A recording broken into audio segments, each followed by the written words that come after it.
جمعه مبارک. رسول الله صلی الله علیه و سلم حدیثی دارند میفرمایند کدام مسلمانی اگر در روز جمعه بر من یک بار صلوات بفرستد، الله متعال در قبال همون یک صلواتش 10 صلوات میفرستد. خب بیایید صلواتی ما بر رسول الله صلی الله علیه و سلم چگونه است و کدام صلوات بهتر است برای رسول الله صلی الله علیه و سلم، یعنی ثوابش بسیارتر است و صلوات الله بر ما چگونه است و چی معنا دارد. خب سوالی هسته که اکثری برادران میپرسند.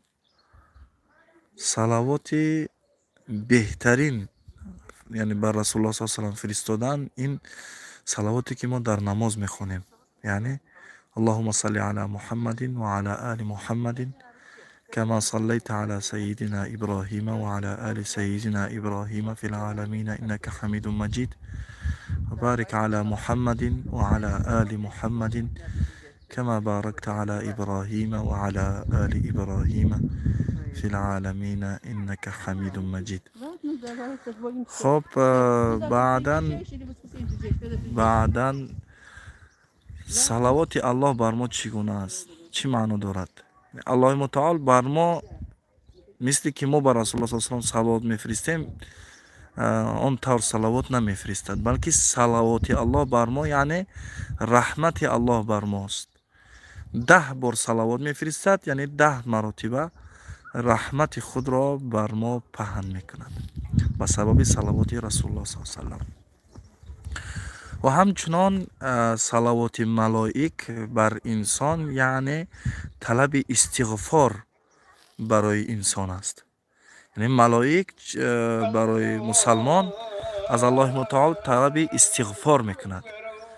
برای همین برادران عزیز فراموش نکنید صلوات رسول الله صلی الله علیه و سلم را بفرستید روز جمعه و بخیل نشوید. رسول الله صلی الله علیه و سلم برای ما کارهای زیادی کردند، جان فدایی کردند.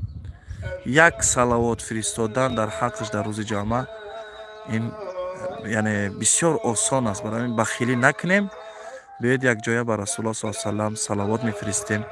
اللهم صل علی محمد و علی آل محمد كما صليت على سيدنا إبراهيم وعلى آل سيدنا إبراهيم في العالمين إنك حميد مجيد وبارك على محمد وعلى آل محمد كما باركت على إبراهيم وعلى آل إبراهيم إنك حميد مجيد.